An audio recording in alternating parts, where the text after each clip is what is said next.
أعمالنا من يهده الله فلا مضل له ومن يضلل فلا هادي له وأشهد أن لا إله إلا الله وأشهد أن محمدا عبده ورسوله صلى الله عليه وسلم. أما بعد فإن خير الحديث كتاب الله وخير الهدي هدي محمد صلى الله عليه وسلم وشر الأمور محدثاتها وكل محدثة بدعة وكل بدعة ضلالة وكل ضلالة في النار. اما بعد اعوذ باللہ السمیع العلیم من الشیطان الرجیم قد کانت لکم اسوۃ حسنۃ فی ابراہیم. حضرات گرامی قدر، اللہ تبارک و تعالی خالق کل شیء ہے اور مالک کل شیء.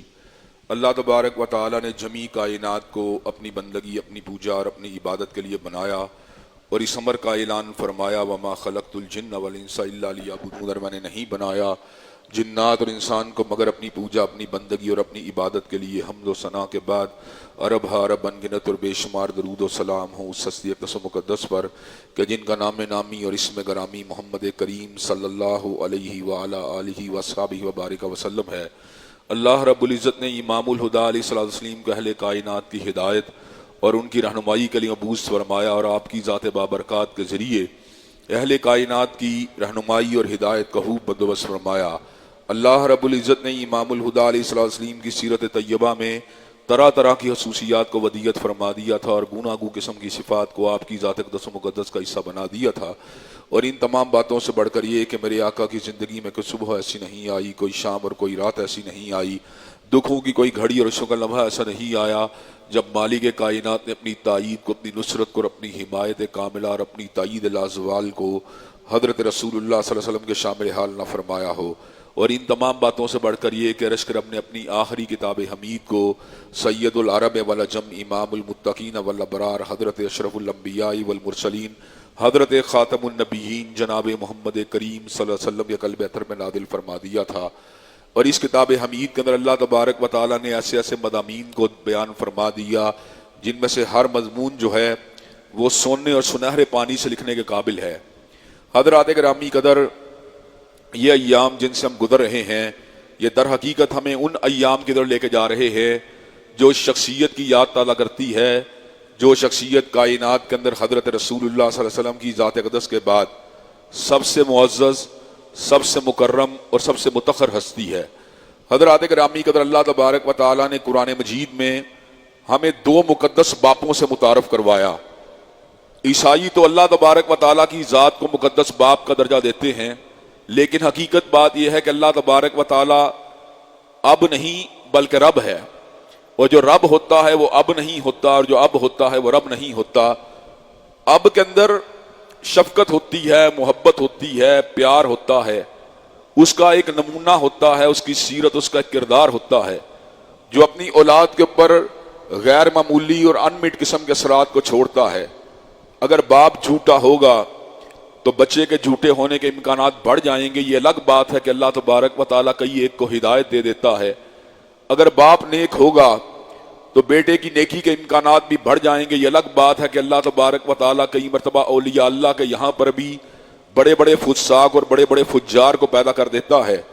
اس لیے کہ یخرج الحی من المیت، کہ وہ مردوں سے زندوں کو پیدا کرنے والا اور زندوں سے مردوں کو پیدا کرنے والا ہے. وہ مرغی سے انڈے کو اور انڈے سے مرغی کو پیدا کرنے والا ہے.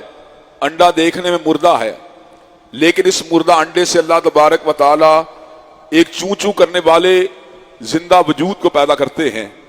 اور زندہ وجود ہے مرغی جو چوں چوں کرتی ہے اور جس کے اندر اس کی اپنی ایک ادا ہے، اپنی ایک صدا ہے. اس کے اندر سے اللہ تبارک و تعالی ایک مردہ انڈے کو پیدا کرتے ہیں. اسی طرح اللہ تبارک و تعالی سیدنا نوح جو کہ زندہ تھے، ان کے گھر ایک مردہ بیٹے کو پیدا کرتے ہیں جو دیکھنے میں زندہ ہے لیکن قلب کے اعتبار سے مردہ ہے. ابو جہل خود مردہ تھا لیکن اللہ تبارک و تعالیٰ نے اس کے یہاں پر زندے کو پیدا کیا. اکرمہ بن ابی جہل کو پیدا کیا جو کہ زندہ تھے، اور اللہ تبارک و تعالیٰ نے ان کو جنتوں کا راہی بنا دیا. حضرات گرامی قدر، لیکن جو عمومی ٹرینڈ ہے، جو جنرل ٹرینڈ ہے، وہ یہی ہے کہ اللہ تبارک و تعالیٰ باپ کی سیرت کو بیٹے کے دل کے اوپر بھی نقش کرتے ہیں، دماغ کے اوپر بھی نقش کرتے ہیں، اور اس کے افعال، اس کے اقوال اور اس کے اعمال کے اوپر باپ کی سیرت کے بڑے ہی گہرے اثرات مرتب ہوتے ہیں. ہم چھوٹی عمروں کے تھے جب حضرت علامہ شہید دنیا سے رخصت ہوئے، لیکن آج بھی 15 برس کی عمر کے اندر چند برس شعور اور ہوش کے حضرت علامہ شہید کو اپنی آنکھوں سے دیکھا، لیکن ان چند برسوں کے اثرات بھی دل اور دماغ کے اوپر نقش اور ثبت ہیں، اور وہ اثرات آج بھی ایک ڈرائیونگ فورس کا، آج بھی ایک موٹیویشن کا، اور آج بھی ایک تحرک و تحریک کا کردار ادا کر رہے ہیں۔ حضرات گرامی قدر، اللہ تبارک و تعالی نے قرآن مجید کے اندر بحیثیت مجموعی ہمیں 2 روحانی باپوں سے متعارف کروایا۔ ایک روحانی باپ حضرت ابراہیم ہیں، ملت ابیکم ابراہیم، تم اپنے بابا ابراہیم کی ملت ہو، اور دوسرے روحانی باپ حضرت رسول اللہ صلی اللہ علیہ وسلم کی ذات اقدس ہے، جن کے بارے میں بعض لوگ ہمارے بارے کے اندر بدگمانی کرتے ہوئے اس قسم کا پراپوگنڈا کئی مرتبہ غلط سلط کر جاتے ہیں کہ معاذ اللہ ثم معاذ اللہ، اہل الحدیث حضرت رسول اللہ صلی اللہ علیہ وسلم کو اپنے بڑے بھائی کی مانند سمجھتے ہیں۔ معاذ اللہ ثم معاذ اللہ، بڑا بھائی کیا ہے، باپ کیا ہے، ماں کیا ہے، گھریلو زندگی کیا ہے، بیوی اور بچے کیا ہیں، دوست احباب کیا ہے، کمبا قبیلہ کیا ہے، پوری انسانیت کو ایک پلڑے میں ڈالا جائے اور تنہا مصطفیٰ کو دوسرے پلڑے میں ڈالا جائے، پوری کائنات جمع ہو کر بھی مصطفیٰ کی عظمت کا مقابلہ نہیں کر سکتی۔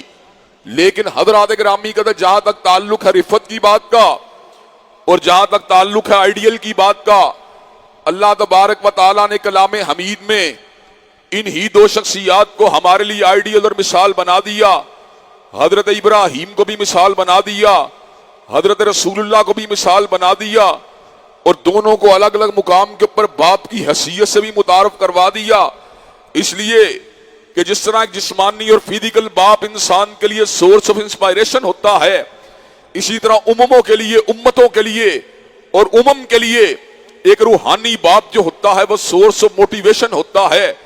روحانی باپ کے سیرت و کردار کو دیکھ کر، اور روحانی باپ کی گفتار و رفتار کو دیکھ کر، اور اس کی نشست و برخاست کو دیکھ کر، اور اس کے انداز و اطوار کو دیکھ کر، اور اس کے معاملات کو دیکھ کر، اور اس کی جرت و کردار کو دیکھ کر، اور اس کی استقامت کو دیکھ کر، اور اس کی رفت و شان کو دیکھ کر، اس کے ولولے کو دیکھ کر، اس کے تنتنے کو دیکھ کر، اس کے ہمہمے کو دیکھ کر، اس کے زمزمے کو دیکھ کر، اس کے ولولائے تازہ کو دیکھ کر، اور اس کی اللہ تبارک و تعالیٰ سے والہانہ محبت کو دیکھ کر، اور اس کی توحید قادر مطلق سے پیار اور ورفتگی کو دیکھ کر بیٹے کے اندر بھی یہ بات پیدا ہوتی ہے، میرا باپ اتنا بلند تھا تو میں باپ کا 1000واں حصہ نہیں 1,00,000واں حصہ بھی اگر اپنا کردار ادا کروں اور اس کے فٹ سٹیپس کو فالو کروں اور اس کی سیرت و کردار کو اپنی زندگی میں جگہ دینے کی کوشش کروں تو یہ میرے لیے کتنی بڑی سعادت کی بات ہو سکتی ہے۔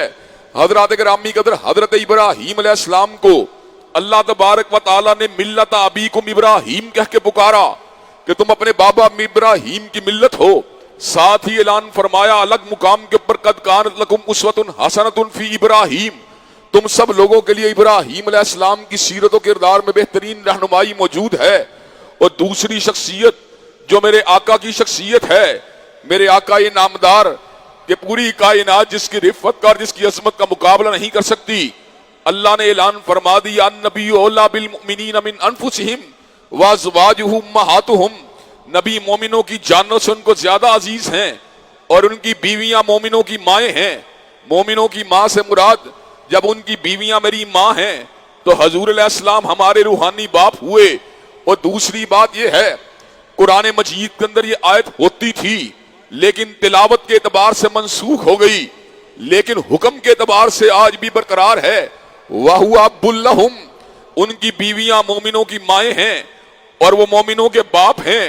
حضرات گرامی قدر، اللہ تبارک و تعالیٰ نے اس آیت کے ٹکڑے کو قرآن مجید کا حصہ نہیں رہنے دیا، اس کے پیچھے بھی اللہ کی کئی حکمتیں ہیں کہ حضور علیہ السلام جس وقت زید ابن حارثہ کے ساتھ حضرت زینب کے نکاح کا مسئلہ آیا تو اللہ تبارک و تعالیٰ نے اس حقیقت کو واضح فرما دیا کہ حضور علیہ السلام کسی کے جسمانی باپ نہیں ہیں۔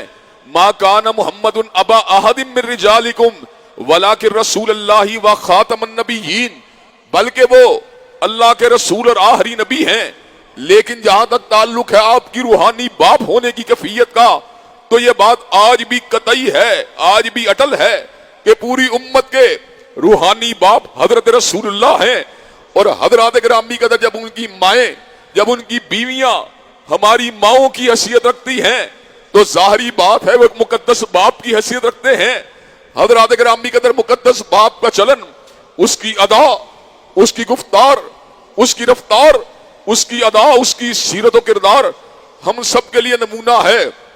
لیکن حضرات گرامی قدر کئی مقامات ایسے آتے ہیں جہاں پر خود حضرت رسول اللہ کو اللہ نے مخاطب ہو کے کہا فاصبر کما صبر اولو العزم من الرسل، کہ حبیب علیہ السلام آپ نے ویسے صبر کرنا ہے جیسے اولو العزم انبیاء نے صبر کیا۔ اور کئی مقامات ایسے آتے ہیں جہاں پر اللہ تبارک و تعالیٰ نے اس امر کا اعلان فرما دیا کہ حضرت رسول اللہ صلی اللہ علیہ وسلم آپ کی شخصیت، اس کے اوپر یہ بات لازم ہے کہ آپ بھی ملت ابراہیم کا اتباع کریں، ملت ابراہیم کے اوپر چلیں۔ چنانچہ ہمیں بہت سے مناسک اگر حاصل ہوئے، بہت سی عبادات کے انداز و اطوار اگر حاصل ہوئے، سیدنا ابراہیم سے حاصل ہوئے۔ حضرات گرامی قدر حج و عمرے کا ایک عظیم الشان سلسلہ ہمیں حضرت ابراہیم سے حاصل ہوا، قربانی کا ایک عظیم الشان فلسفہ ہمیں حضرت ابراہیم سے حاصل ہوا، حضرات گرامی قدر نماز کا اور بیت اللہ کے طواف کا اور بیت اللہ کی زیارت کا اور بیت اللہ کی خدمت کا ہمیں انداز و اطوار اگر حاصل ہوئے، حضرت ابراہیم خلیل اللہ سے حاصل ہوئے۔ حضرت ابراہیم علیہ السلام نے ایک ایسی زندگی گزاری جو زندگی اس اعتبار سے بڑی ہی رنگین ہے اور بڑی ہی دل فریب ہے اور بڑی ہی خوشنما ہے کہ آپ نے ایک ایسی کنٹریبیوشن کی، ایک ایسی کنٹریبیوشن کی جس کنٹریبیوشن کا مقابلہ کسی دوسری کنٹریبیوشن کے ساتھ نہیں کیا جا سکتا۔ حضرت رسول اللہ پہ اللہ نے شریعتوں کو تمام فرما دیا، اللہ نے آپ کی ذات کے پر تمام شرائع کو جمع فرما دیا، لیکن کیا وجہ ہے کہ اللہ تبارک و تعالیٰ نے حضرت ابراہیم علیہ السلام کے اسوے کو بھی رہتی دنیا تک کے لیے اسوہ کامل بنا دیا؟ اس کی بنیادی وجہ یہ ہے آپ نے ایک ایسی کنٹریبیوشن کی ہے، آپ نے ایک ایسی سروس کو رینڈر کیا، آپ نے ایک ایسی خدمت کی جو کائنات کے لوگوں کے لیے ایک یارڈ سٹک کی، ایک نشان منزل کی حیثیت رکھتی ہے، حضرات گرامی قدر ایک گول کی حیثیت رکھتی ہے، ایک ٹارگٹ اور ایک ہدف کی حیثیت رکھتی ہے۔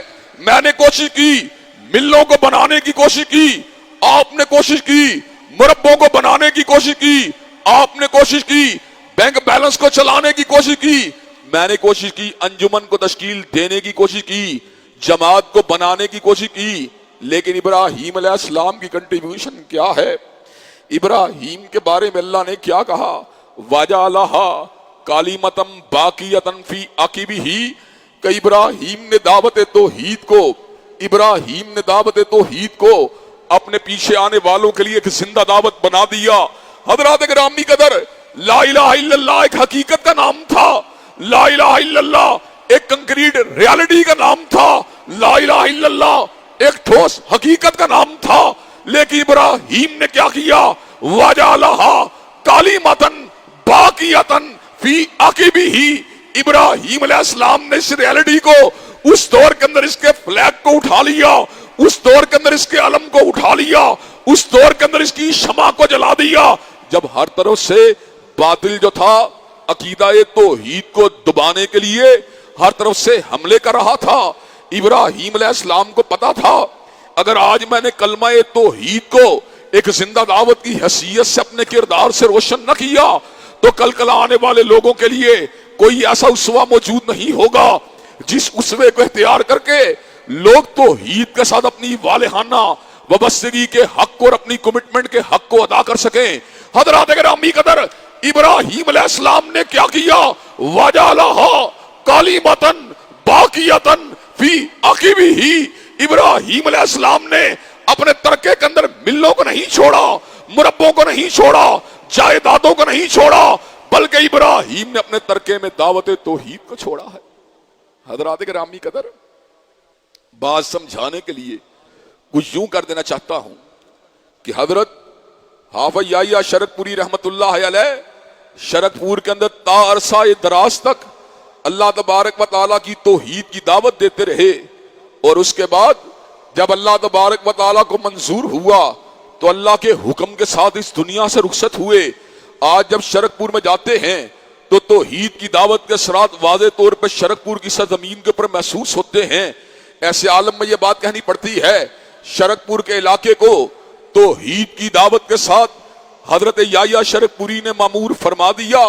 حضرات گرامی قدر گجرانوالہ کے اندر حضرت مولانا اسماعیل سلفی رحمت اللہ علیہ نے دعوت توحید کے علم کو اٹھا دیا۔ آج اگر بات کی جائے گجرانوالہ میں ہر سو دعوت توحید کے ساتھ وابستگی رکھنے والے لوگ نظر آتے ہیں، تو یہ بات کہی جا سکتی ہے کہ مولانا اسماعیل سلفی نے گجرانوالہ کے شہر کو دعوت توحید کے نغمے سے معمور فرما دیا۔ اللہ تبارک و تعالیٰ نے ان علاقائی جو دعوتیں بعد میں علماء اور ائمہ ادا کرتے رہے، ان کے جد امجد اور ان کے روحانی باپ حضرت ابراہیم کی اس عظیم الشان کنٹریبیوشن کا ذکر کیا۔ جب زمانہ اور دہر، جب عہد اور زمان و مکا ظلمات کے اندھیرے میں ڈوبا ہوا تھا، جب لوگوں کو اپنے خالق و مالک کی پہچان نہ تھی، جب لوگ جو تھے اپنے خالق کی تلاش میں سرگرداں تھے، جب لوگ اپنے مالک کی پہچان میں الجھاؤ کا شکار تھے، جب لوگ اللہ کی وحدانیت اور یکتائی کے بارے میں شکوک و شبہات کا شکار تھے، جب لوگ مقصد تحلیق کے بارے میں الجھنوں کا شکار تھے، اس وقت ایک جوان رانا اٹھا تھا جس کا نام ابراہیم تھا۔ ابراہیم نے اپنی جوانی کی جو حدت و شدت تھی اور جوانی کی جو طاقت و قوت تھی اور جوانی کے جو جذبات و احساسات تھے، اس کو جوانی کے جو عام مقاصد ہوتے ہیں ان کے لیے استعمال نہیں کیا، بلکہ ابراہیم کی جوانی سے لے کے بڑھاپے تک پوری سیرت و کردار اس بات کا نمونہ ہے۔ ابراہیم نے دہر جو اندھیروں میں ڈوبا ہوا تھا اس کو دعوت توحید سے روشن فرما دیا، اور اس انداز میں کائنات سے رخصت ہوئے۔ وَجَعَلَهَا كَلِمَةً بَاقِيَةً فِي عَقِبِهِ۔ جب ابراہیم دنیا سے رخصت ہوئے تو پورے دہر کے اندر توحید کا جھنڈا لہرا رہا تھا، اور لوگ اس بات کو سمجھ چکے تھے ابراہیمی دعوت ہی سچی دعوت ہے، ابراہیمی پیغام ہی سچا پیغام ہے۔ اللہ نے الہام کے ذریعے، اللہ نے نزول وحی سے قبل الہام کے ذریعے سیدنا ابراہیم کی ایسی رہنمائی کی جو اللہ کسی کسی کی کرتا ہے، اور پورے دہر میں یہ بات سمجھتا ہوں یہ اعزاز اگر حاصل ہوا، انبیاء رسول اللہ کو حاصل ہوا کہ اللہ الہامی ذرائع سے ان کو صراط مستقیم کے اوپر چلاتا ہے، اور ذرائع الہام کے بعد پھر ان کے اوپر وحی کا نزول فرماتا ہے۔ حضرت رسول اللہ بھی عہد کے اندر 40 برس کی عمر کے لگ بھگ بڑے ہی پریشان تھے، لوگوں کے چلن اور انداز و اطوار کو دیکھ کر بڑے ہی آپ جو تھے اضطراب کا شکار تھے۔ آپ نے سکون کے حصول کے لیے اور مقصد تحلیق کو سمجھنے کے لیے اور کائنات کے اسرار و رموز کو پہچاننے کے لیے بت پرست معاشرے کے اندر، اجرام سماویہ کی پوجا کرنے والے سماج کے اندر، اور دوئی اور سنویت کے جو تھے فلسفوں کے درمیان اور تسلیس کی غلط دعوت کے درمیان حضرت رسول اللہ نے اپنا مسکن غار ہرا کو بنا لیا۔ غار ہرا کی تنہائیوں میں حضور علیہ السلام جو تھے وہ کائنات کے اسرار و رموز کے اوپر مرتکز ہو کے توجہ فرماتے رہے، جس طرح آپ کے بابا ابراہیم نے کائنات کے اسرار و رموز کے اوپر غور فرمایا، حضرت رسول اللہ نے بھی کائنات کے اسرار و رموز کے اوپر غور فرمایا۔ پھر کیا نتیجہ نکلا؟ حضرت رسول اللہ صلی اللہ علیہ وسلم کو اللہ تبارک و تعالی نے جب کائنات کی حقیقتوں کو اور خالق کائنات کی پہچان کے لیے کوشاں پایا تو اللہ تبارک و تعالی نے آپ کے سینے کو پھر انوار و تجلیات کا مرکز بنا دیا۔ اللہ نے آپ کے اوپر پیدر پہ پھر الہامات کا نزول فرما دیا۔ رویا صادقہ کے ذریعے آپ کے قلب کو جو تھا اس کے اوپر ایک کشف کا نزول فرما دیا۔ حضرات گرامی قدر اتنے سچے خواب، اتنے سچے خواب، اتنے سچے خواب کہ جو رات کو خواب آتا وہ سپیدہ سحر بن کے ظاہر ہو جاتا۔ جس رات کو خواب دیکھتے حضرات گرامی قدر وہ مجسم ہو کر سامنے آ جاتا۔ حضرات گرامی قدر اتنا قلب کو اللہ نے مصفا فرما دیا، اتنا قلب کو اجلا فرما دیا، اتنا قلب کے اوپر الہام کا نزول فرما دیا کہ کائنات کے اسرار و رموز کے لیے سرگردہ اور جستجو کے اندر مصروف میرے آقا حضرات گرامی قدر 6 مہینے تک آپ کو سچے خواب آتے رہے۔ وہ سچے خواب جو بغیر تعبیر، لمبی چوڑی تعبیر کے بغیر اسی طرح پورے ہو جایا کرتے تھے جس طرح آپ نے حالت خواب میں منظر کو دیکھا ہوتا تھا۔ حضرات گرامی قدر اسی لیے حضور علیہ السلام کا اپنا فرمان مبارک ہے کہ جو سچا خواب ہے یہ وحی کا 46واں حصہ ہے. کئی لوگ اس کے بارے میں متردد ہو کے سوال کرتے ہیں سچے خواب کو وحی کا 46واں حصہ کیوں قرار دیا گیا؟ اس لیے قرار دیا گیا کہ حضرت رسول اللہ صلی اللہ علیہ وسلم کے پر اللہ تبارک و تعالیٰ 23 برس تک وحی کا نزول فرماتے رہے. آپ کے قلب کے اوپر اپنے آخری کلام کا نزول فرماتے رہے.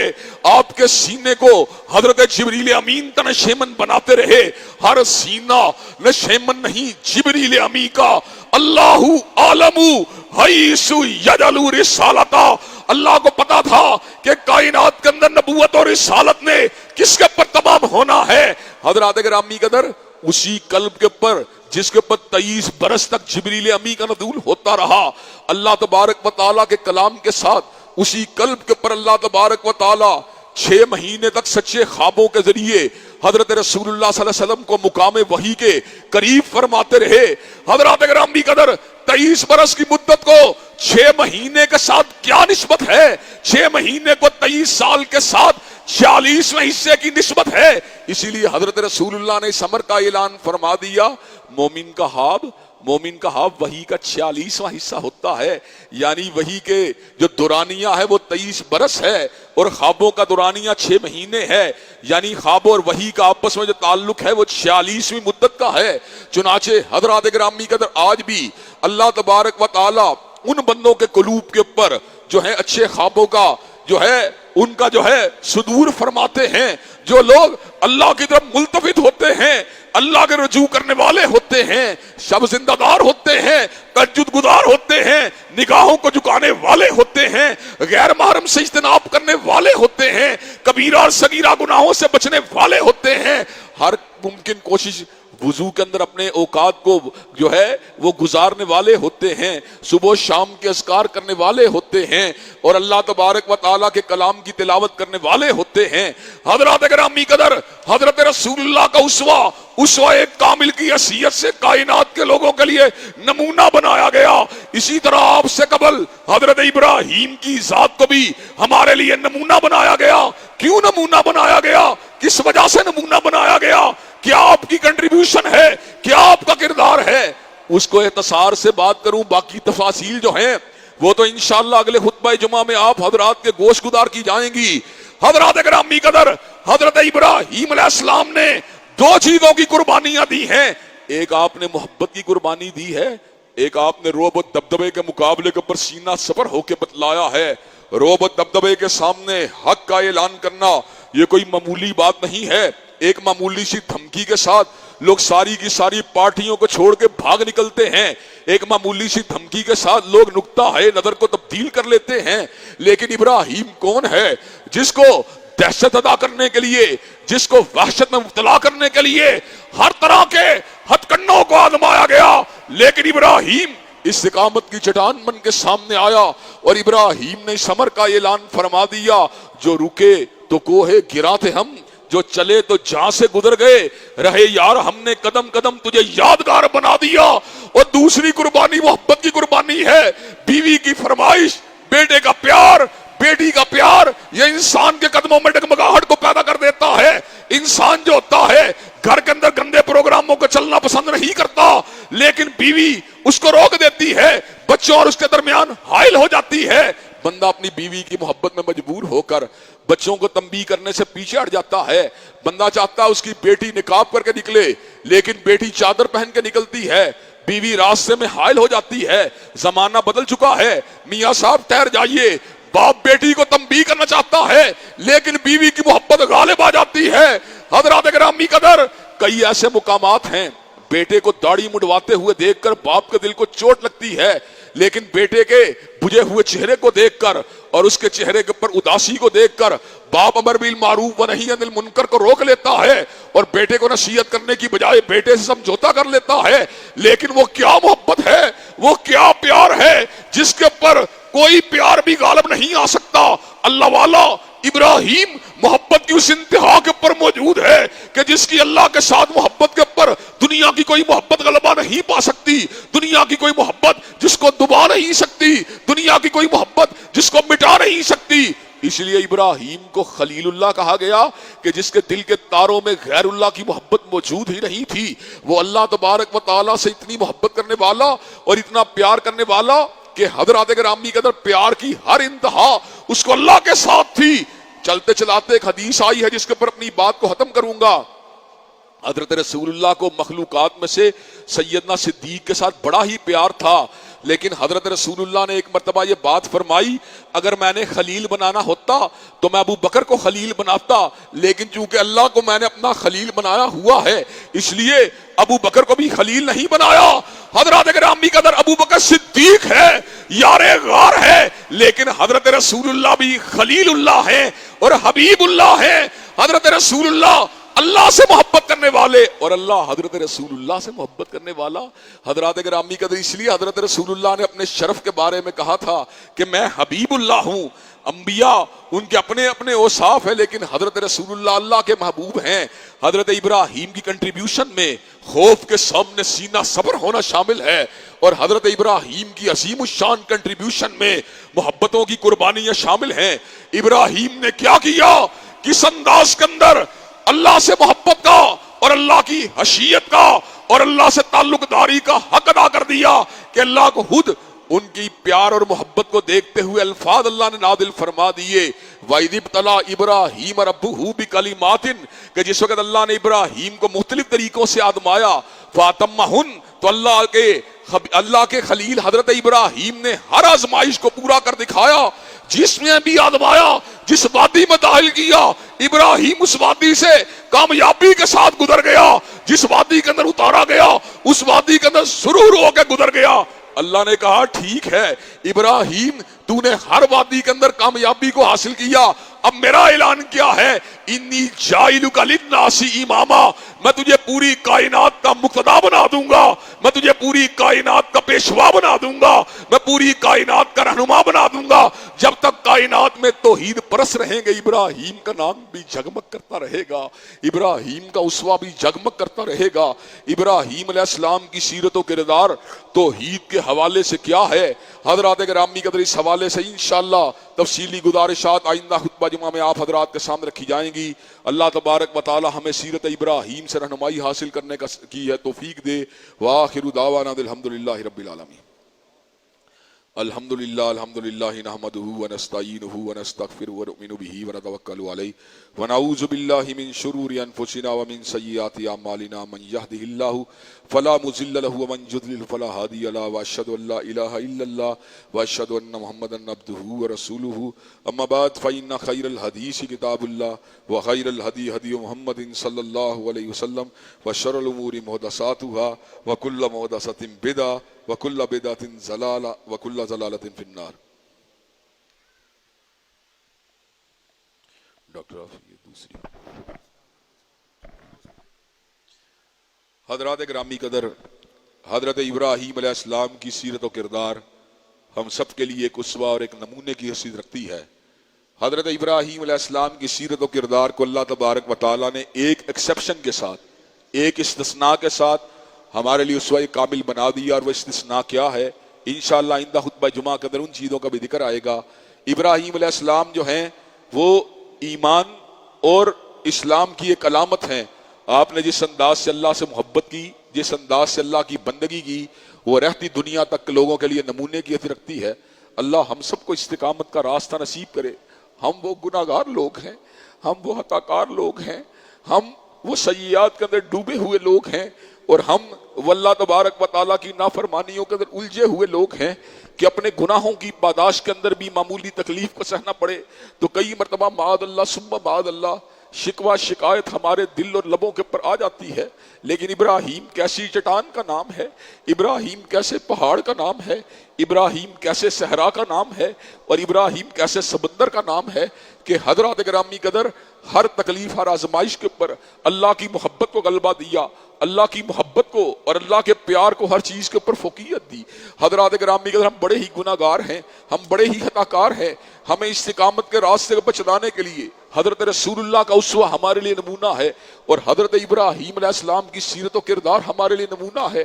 حضرات گرامی قدر، آپ کی سیرت ہم سب کے لیے سورس آف انسپائریشن ہے۔ آپ ہمارے روحانی باپ ہیں، اور آپ کی ملت کی اتباع کرنا یہ ہم سب کے لیے ضروری ہے۔ حضرت ابراہیم کی عظیم الشان کنٹریبیوشن اپنے پیچھے دعوت توحید کو زندہ رہنے والی دعوت بنا دیا۔ اللہ تبارک و تعالی ہم سب کو حضرت ابراہیم کے فٹ اسٹیپس پہ چلنے کی توفیق دے۔ حضرات گرامی قدر، اس کے ساتھ ساتھ بعض اہم امور کی طرف آپ کی توجہ کو مبذول کروانا چاہتا ہوں۔ ڈاکٹر عافیہ صدیقی 20 برس سے زیادہ عرصے سے امریکہ کی قید کے اندر موجود ہیں۔ بے جرم جو ہے وہ مجرم ہے۔ حضرات گرامی قدر، اس کا کوئی بھی جرم نہیں اس بات کے سوا کہ وہ پاکستانی مسلمان عورت ہے، وہ صلیبیوں کے شکنجے کے اندر موجود ہے۔ اس کو شکنجے سے باہر نکالنے کے لیے حضرات گرامی قدر امریکہ کے اپنے ہی سرزمین سے ایک صلیبی وکیل جو ہے وہ اٹھتا ہے، جو اس ظلم اور بربریت کو دیکھ کے جس سے خاموش نہیں رہا جاتا۔ حضرات گرامی قدر کلائیو سمتھ جو ہے اس کو اس بات کے اوپر تکلیف پہنچتی ہے کہ عافیہ کے اوپر ہونے والا ظلم تو جانوروں سے بھی زیادہ بدتر ہے۔ حضرات گرامی قدر وہ سٹیک ہولڈرز کی تلاش کے اندر پاکستان کی سرزمین سے رابطہ کرتا ہے۔ سینیٹر مشتاق احمد کی قسمت جو ہے اس نے یاوری کی، اور ایک مرتبہ پھر اللہ نے ان کو یہ اعزاز دیا کہ اس کار خیر کے لیے اللہ تبارک و تعالیٰ نے ان کو منتخب فرما لیا۔ وہ سٹیک ہولڈر کے طور پر ڈاکٹر عافیہ صدیقی کی بہن کے ہمراہ امریکہ کے اندر پہنچے۔ حضرات گرامی قدر، اس وقت امریکہ کے جیل خانے کے اندر جو ایک عرصے سے سیگریگیشن تھی وہ اس اعتبار سے دور ہو چکی ہے کہ کمیونیکیشن اور مذاکرات اور گفتگو کا سلسلہ شروع ہو چکا ہے۔ وہ کیسی چٹان کا نام ہے، ڈاکٹر عافیہ کیسے مجسمہ استقامت کا نام ہے، اور ڈاکٹر عافیہ کس قدر بہادر اور دلیر عورت کا نام ہے، اور ڈاکٹر عافیہ کس قدر استقامت کی چٹان کا نام ہے کہ حضرات گرامی قدر 20 برس سے زیادہ عرصہ ابتلاؤں سے گزرنے کے باوجود بھی آج بھی حاضر دماغ ہے، آج بھی اس کی سینسز جو ہیں وہ خراب نہیں ہوئی، آج بھی اس کی عقل میں فطور نہیں آیا، آج بھی اس کا دماغ قائم و دائم ہے، آج بھی اس کے اعصاب میں قوت ہے۔ ہم اپنی بہن کو سلوٹ پیش کرتے ہیں اور یہ بات سمجھتے ہیں ہمارے اجتماعی مطالبات کے ذریعے ڈاکٹر عافیہ صدیقی کو انشاءاللہ اللہ تبارک و تعالی سرزمین پاکستان میں واپس لے کے آئے گا۔ حکمرانوں کے ضمیروں کو جھنجھوڑنے کے لیے حضرات گرامی قدر مجھے یہ بات بتلائیے کہ آپ ڈاکٹر عافیہ صدیقی کی رہائی کا مطالبہ کرنے کے لیے تیار ہیں انشاءاللہ، کہ اس کی رہائی کی آواز اٹھانے کے لیے تیار ہیں انشاءاللہ۔ حضرات گرامی قدر، دوسری بات، حافظ عبدالسلام بن محمد بھٹوی رحمت اللہ علیہ، جو کہ حضرت حافظ محمد گوندلوی رحمت اللہ علیہ کے ارشد تلامذہ میں شامل تھے، حضرت علامہ شہید کے قریبی ساتھی تھے، وہ دنیا میں نہیں رہے۔ ان کے لیے دعائے مغفرت اور نگائبانہ نماز جنازہ پڑھانا یہ ان کا ہمارے اوپر حق ہے۔ آج ہم ان کے لیے دعائے مغفرت کریں گے، کل کوئی ہمارے جنازوں کو جاتا دیکھ کر ہمارے لیے بھی کلمہ خیر کہہ دے گا، ہمارے لیے بھی دعائے مغفرت کر دے گا۔ اور تیسری بات، چلڈرن ہسپتال کے اندر امچور بچے کی ولادت کے بعد ڈاکٹر نے بڑی کوشش کی کہ بچے کو بچا لیا جائے، لیکن قسمت نے یاوری نہ کی۔ اللہ کو یہی منظور تھا۔ حضرات گرامی قدر، یہ کہاں کا اصول ہے کہ بچے کی وفات کے اوپر ڈاکٹر کی ہڈیاں توڑ دی جائیں، اس کے دماغ کے اوپر حملہ کیا جائے، اس کی ناک کی ہڈی کو توڑ دیا جائے؟ یہ معاشرے میں اشتعال انگیزیاں، یہ معاشرے میں عدم برداشت، یہ معاشرے کا اینگر کسی بھی طور پہ قابل قبول نہیں۔ ڈاکٹر پہ ظلم کرنے والے کا احتساب ہونا چاہیے کہ نہیں ہونا چاہیے؟ ڈاکٹر پہ جو ظلم کیا گیا ہے اسے قرار واقعات دلوائی جائے گی، اور انشاءاللہ اس ملک کو امن سکون کا گہوارہ بنایا جائے گا۔ ان اللہ یامر بالعدل والاحسان وایتاء ذی القربى وینہی عن الفحشاء والمنکر والبغی سبحان ربک رب العزۃ عما یصفون وسلام علی المرسلین والحمد للہ رب العالمین۔